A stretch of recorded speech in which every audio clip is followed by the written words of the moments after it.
Hello दोस्तों, कैसे हैं आप सभी। आई होप आप सभी स्वस्थ होंगे, मस्त होंगे और ज़बरदस्त होंगे। तो फाइनली दोस्तों, आज मैं बहुत ही इम्पोर्टेंट जो है टॉपिक पर बात करने वाला हूं, जो कि आपके लिए बहुत ही हेल्पफुल होने वाला है।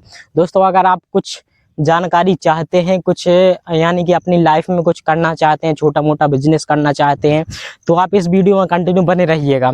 नहीं तो कोई ज़बरदस्ती वाली बात नहीं है भाई। और हाँ, अगर आप मेरे चैनल पर नए हैं तो चैनल को जरूर सब्सक्राइब कर लीजिए, वीडियो को एक लाइक करें, शेयर करें। तो ठीक है दोस्तों, जो टॉपिक रहेगा आज का टॉपिक जो है, बात करेंगे दोस्तों कि गांव में, जैसा कि आप लोगों को पता होगा मेरे बारे में, मेरा नाम राजेश है। मैं विदिशा जिले के गंज बासोदा शहर में रहता हूं और मैं फेरी के माध्यम से गांव-गांव जाकर जो है फेरी करता हूं, कपड़े की सेलिंग करता हूं। रेडीमेड कपड़े जो होते हैं उनकी सेलिंग करता हूं। ये देख सकते हैं आप, मेरी गाड़ी रखी है। तो इससे जो है, इस गाड़ी से मैं गांव-गांव जाकर कपड़े की फेरी के माध्यम से सेलिंग करता हूं। और आज का टॉपिक है दोस्तों कि बहुत सारे भाइयों के कमेंट भी आते हैं कि भाई ग्राहक गांव में मोल भाव बहुत ज़्यादा करते हैं, उनको हैंडल कैसे किया जाए। यानी कि मोल भाव करते हैं तो उनको हैंडल कैसे किया जाए, किस प्रकार से मोल भाव किया जाता है। आज का टॉपिक बस यही रहेगा कि ग्राहक को हैंडल कैसे किया जाता है और मोल भाव किस प्रकार से करें। तो देखिए दोस्तों, ग्राहक हैं, कई प्रकार के ग्राहक मिलते हैं गांव में, अच्छे भी मिलते हैं और बहुत सारे झिकझिक करने वाले कस्टमर भी मिलते हैं गांव में। और बहुत सारे ऐसे भी मिलते हैं कि रेट बहुत ज़्यादा कम करते हैं। पहली बात तो दोस्तों, सबसे पहले कि आपको जो है ग्राहक के साथ व्यवहार अच्छा रखना है। आपका बात करने का तरीका, आपका ऐसा तरीका होना चाहिए, बात करने का जेन्युइन तरीका होना चाहिए, ग्राहक को भी लगे आपकी बातों से कि हाँ, बंदा जो है बेचने वाला बहुत जेन्युइन है। यानी कि आप उससे ऐसी बात करो कि ग्राहक आपकी तरफ अट्रैक्ट हो जाए। यानी ग्राहक आपकी एज से भले ही बड़ा हो या छोटा हो, आप उनको आप करके बोलिए, ऐसा नहीं कि तू तड़ाके से मत बोलिए, क्योंकि बहुत सारा आपकी बातों से भी बहुत इम्पैक्ट पड़ता है ग्राहक को। पहली बात तो, अगर आप ग्राहक को रिस्पेक्ट देंगे तो ग्राहक भी सोचेगा हाँ यार, ये मतलब बंदा जेन्युइन है, इससे कपड़े खरीदना चाहिए। ये बात रही। इसके अलावा और दूसरी बात रही कि गांव में ग्राहक से कैसे मोल भाव करें। जैसे कि बाई चांस मान के चलिए, आपने किसी आइटम के 350 रुपये रेट बताया, 400 रुपये रेट बताया, मान के चलिए आपको वो बेचना है 300 रुपये में।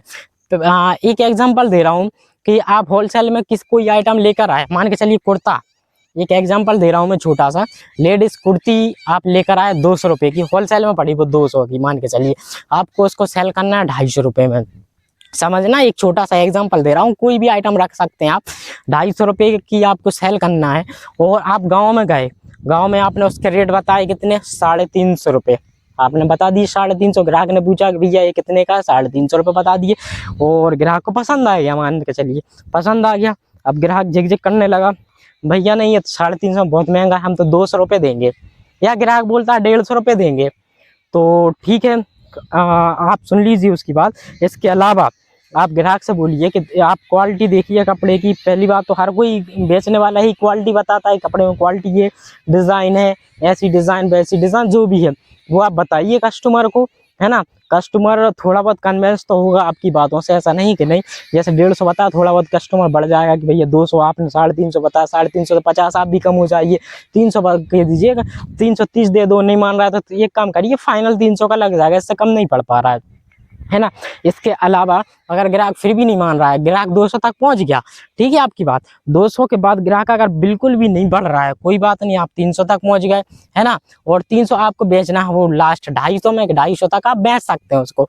तो आप ग्राहक से बोलिए कि आप एक काम करिए, इतने में तो नहीं पड़ रहा है, आप एक काम कीजिए, 250 तक फाइनल है, इससे कम नहीं लगा पाया। ग्राहक फिर भी नहीं बढ़ रहा है और कपड़े की क्वालिटी आपकी अच्छी है, ग्राहक को अच्छे से पसंद आ गया, तो आप ग्राहक को एक ही बात बोलिए कि देखिए मैंने 250 रुपये लगा दिया, अब उससे कम तो बिल्कुल नहीं कर पाऊंगा मैं। आप एक काम करिए, अगर आपको नहीं समझ में आ रहा है, ये कपड़े महंगे लग रहे हैं मेरे कपड़े, तो कोई बात नहीं, आप मुझसे मत खरीदिए।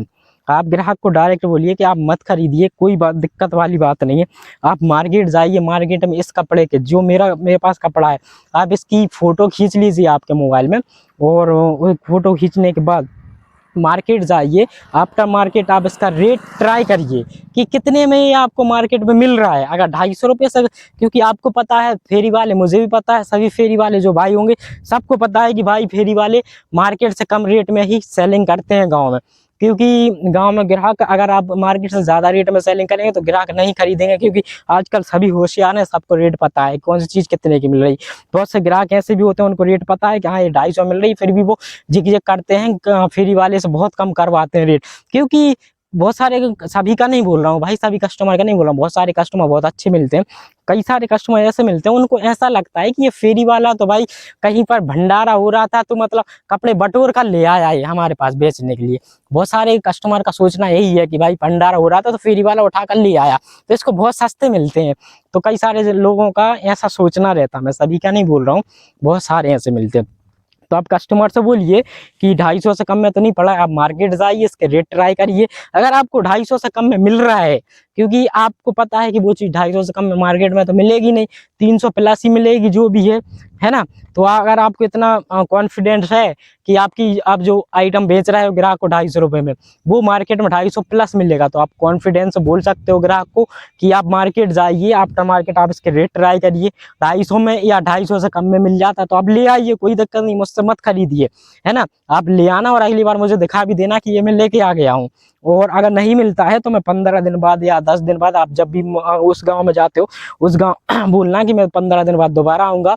अगर ना मिले तो आप मुझसे दोबारा खरीद लेना, 250 में मैं अभी लगा दिया मैंने, 250 में फिर लगा दूंगा। अगर मिल जाए आपको मार्केट में तो ले आना।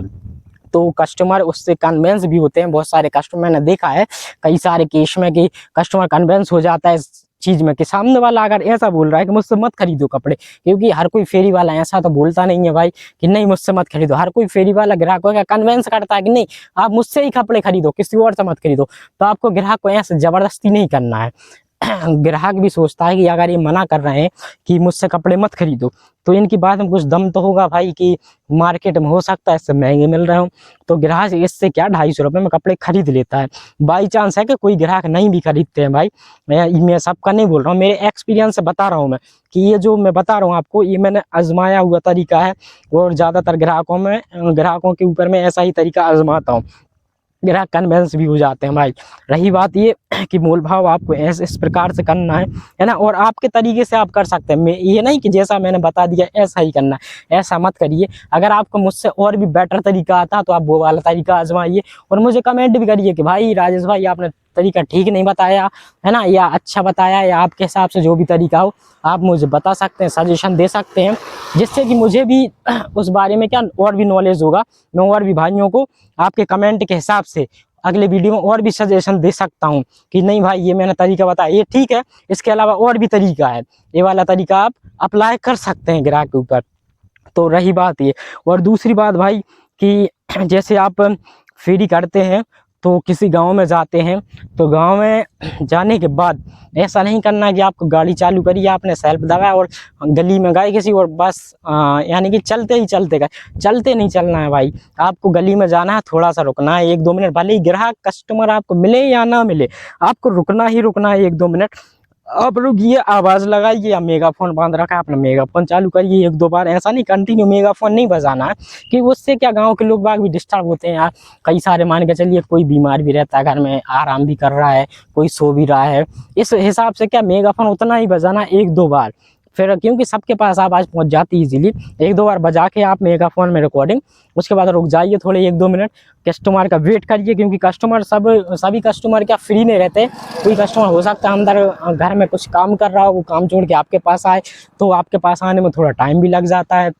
तो इस प्रकार से थोड़े 1-2 मिनट रुकिए, कस्टमर का वेट करिए, 1-2 मिनट बाद अगर कस्टमर आ रहा है तो ठीक है, नहीं आ रहा तो गाड़ी की सेल्फ दबाई और थोड़े से आगे फिर चला जाइए अगली गली में। बस वही सेम प्रोसेस करना कि आपको 1-2 बार मेगाफोन बजाना है या मुंह से आवाज़ लगाते हैं, मुंह से आवाज़ लगाइए, थोड़ी देर सॉरी थोड़ी देर रुक जाइए। तो इस प्रकार का मेरा कहना है। और इसके अलावा भाई बहुत सारे भाइयों कमेंट आते हैं कि भाई नया बिजनेस स्टार्ट करना चाहते हैं ना, क्या किया जाए, कितने मार्जिन लगेगा, कौन कौन से कपड़े रखना चाहिए, बहुत समस्या आ रही है ना। तो मैं भाई उनको एक ही बात कहना चाहता हूँ कि आप नया स्टार्ट करना चाहते हैं, बहुत अच्छी बात है। मैं सिर्फ भाई आपको सजेशन दे सकता हूँ, थोड़ा सा मतलब रास्ता दिखा सकता हूँ। और रही बात कि आप बोलो कि आप यहाँ आ जाओ कि वहाँ आ जाओ मुझे माल भरवा दो, तो भाई वो नहीं कर सकता हूँ, मैं उसके लिए माफ़ी चाहता हूँ। आप लोगों से, क्योंकि भाई मेरा काम, मैं आपको सलाह दे सकता हूँ, जो भी सलाह दूंगा वो सही दूंगा 110%। और दोस्तों अभी सीजन थोड़ा डाउन चल रहा है, सितंबर अक्टूबर के आसपास, अक्टूबर आधे अक्टूबर यानी 15 अक्टूबर के बाद जो है सीजन उठ जाएगा, जब कपड़ा अच्छे बिकना शुरू हो जाएंगे। इसलिए मेरा कहना यही है कि आप अक्टूबर के बाद, लास्ट अक्टूबर से स्टार्टअप कीजिए। अभी से करना चाहते हो अभी भी स्टार्ट कर सकते हैं। बाकी अभी सेलिंग बहुत डाउन चल रही है दोस्तों, मुझे भी अभी सेलिंग करने में बहुत ज़्यादा समस्या आ रही है, क्योंकि सीजन ही नहीं चल रहा है ना। अभी लोग बाग क्या खेतों में काम वगैरह करने चले जाते हैं, और अभी पैसे भी गांव में तंगी बहुत आ जाती है, उस हिसाब से क्या सीजन बहुत ही डाउन हो जाता है। तो आप सबसे पहली बात, अगर आप नया काम स्टार्टअप करना चाहते हैं तो उसके लिए बहुत ज़रूरी बात एक रहेगी कि आपको कपड़ों के बारे में सबसे पहले पूरी जानकारी लेना ज़रूरी है। ऐसा नहीं कि किसी ने कुछ भी बोल दिया कि आप ये वाले कपड़े ले आओ, यहाँ से ले आओ, वहाँ से ले आओ, कुछ भी माल उठा के मत लाना भाई, क्योंकि बहुत दिक्कत आ जाएगी। क्योंकि पहली बार में आप नए नए होंगे तो आपको नॉलेज तो रहेगा नहीं भाई कि कौन से कपड़े आपको सेलिंग करना है, किस प्रकार के आपके एरिया में जो है कपड़े चल रहे हैं, कौन से कपड़े नहीं चल रहे हैं, किस प्रकार के कपड़े सेलिंग हो रहे हैं, कैसे मोल भाव करना है ग्राहक को। ये बहुत सारी बातें होती हैं भाई इसमें। ऐसा नहीं कि आप माल भर ले आए तो तुरंत से सेलिंग होना शुरू हो जाएगा, नहीं भाई ऐसा कुछ नहीं होता। थोड़ी समस्या आएगी आपको, 2-4 महीने थोड़ी सी दिक्कत तो आएगी। मुझे भी आई थी शुरू में दिक्कत, सभी को आती है, ऐसा नहीं कि नहीं आती, सबको दिक्कत आती है। तो आप पहली बार में किसी के मतलब सबसे पहले पूरी जानकारी लें, व्यापारियों के पास जाएं, होलसेल व्यापारियों के पास जाएं, कपड़ों की जो है जानकारी पूरी तरह से जानकारी लें, किस प्रकार के कपड़े आपके एरिया में चल रहे हैं, किस प्रकार के नहीं। आपके आसपास फेरी वाले भी बहुत सारे आते होंगे, अब उनसे भी कॉन्टैक्ट करें, उनसे भी बातचीत करें कि भाई कौन से कपड़े चल रहे हैं हमारे यहाँ पे। और होलसेल व्यापारियों के पास भी जाएँ 1-2 बार, वहाँ पर रेट पता करें और माल देख कर आएँ, उनसे थोड़ी बातचीत करें कि कौन से कपड़े मुझे लेना चाहिए, कौन से नहीं लेना चाहिए। आपके आसपास जो होलसेल व्यापारी हो उनसे कांटेक्ट कीजिए। ऐसा नहीं कि आप दूर कहीं भी चले जाएं, दूर नहीं भाई, जो आपके आसपास हो, भले ही आसपास थोड़ा बहुत महंगा मिले 10-5 रुपये, कोई दिक्कत नहीं, पहली बार में चलता है भाई सब कुछ। और अगर आप पहली बार में अगर दूर से भी माल ले आए मान के चलिए, तो थोड़ा 5-10 रुपये सस्ता ज़रूर मिल जाएगा, पर वो आप सेलिंग नहीं कर पाओगे, क्योंकि हो सकता है वो कहीं और का माल आपको पकड़ा दें, लॉट का माल दे दें, या फिर ऐसा माल दे दें आपको कि जो माल चल नहीं रहा है, ट्रेंडिंग में नहीं है, पूरा ओल्ड फैशन हो गई है। तो इस प्रकार का नहीं लाना है आपको।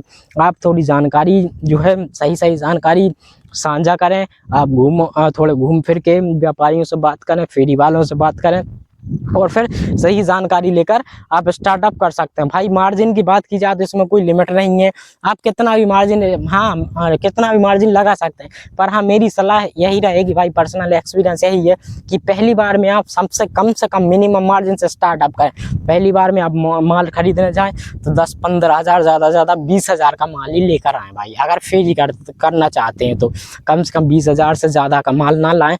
फिर दूसरी बार या तीसरी बार में आप कितना भी माल ला सकते हैं। आपको पहली बार में इसलिए बोल रहा हूँ भाई कि हो सकता है आप पहली बार में ज़्यादा माल ले आएं और वो वाला माल आपसे कटे ना या निकले ना, सेलिंग ना हो, फिर वो दिक्कत हो जाएगी, फिर वो रिटर्न नहीं होता, कोई भी व्यापारी रिटर्न नहीं करता भाई, है ना। तो ये समस्या हो जाएगी। पहली बार में कम लाने का मतलब ही है, पहली बार में आप गाँव में जाओगे, घूमोगे फिरोगे, किस प्रकार के कस्टमर मिल रहा है, किस प्रकार के ग्राहक मिल रहे हैं, कौन सा कपड़े आपके यहाँ पर डिमांड में है, कौन सा माल जो डिमांड वाले, कौन सी लेटेस्ट डिज़ाइन चल रही है, ये सारा कुछ जो है आपको जानकारी हो जाएगी महीने 15 दिन में, जो भी आप फ्री करोगे उसमें। उसके बाद आप कितना भी माल ला सकते हो, कोई दिक्कत नहीं। आपके यहाँ जो भी ट्रेंडिंग में चल रहा है, जो भी माल चल रहा है, वो आप लाओगे तो फटाफट इजीली सेलिंग होगी, उसमें कोई दिक्कत नहीं आएगी आपको। और शुरुआत में क्या थोड़ी समस्या हर किसी को आती है, मुझे भी आई थी, जैसा कि मैंने बताया, सभी को आती है समस्या शुरुआत से। हर कोई मान के चलो आप पहले दिन से ही सोचें कि 1000 रुपये कमाना शुरू हो जाए, 1500, ऐसा नहीं होता भाई। कमाओगे आप, ऐसा नहीं कि कमा लोगे पहले दिन ही, बाकी थोड़ी क्या दिक्कत आती है। बाकी और कोई नहीं, बस यही कहना चाहता था। और कोई भी आपकी समस्या, कोई भी सवाल हो तो आप कमेंट कर सकते हैं, है ना दोस्तों। ठीक है दोस्तों, आज के वीडियो में बस इतना ही रखते हैं, फिर मिलते हैं एक और नेक्स्ट वीडियो में। तब तक के लिए स्वस्थ रहिए, मस्त रहिए और ज़बरदस्त रहिए।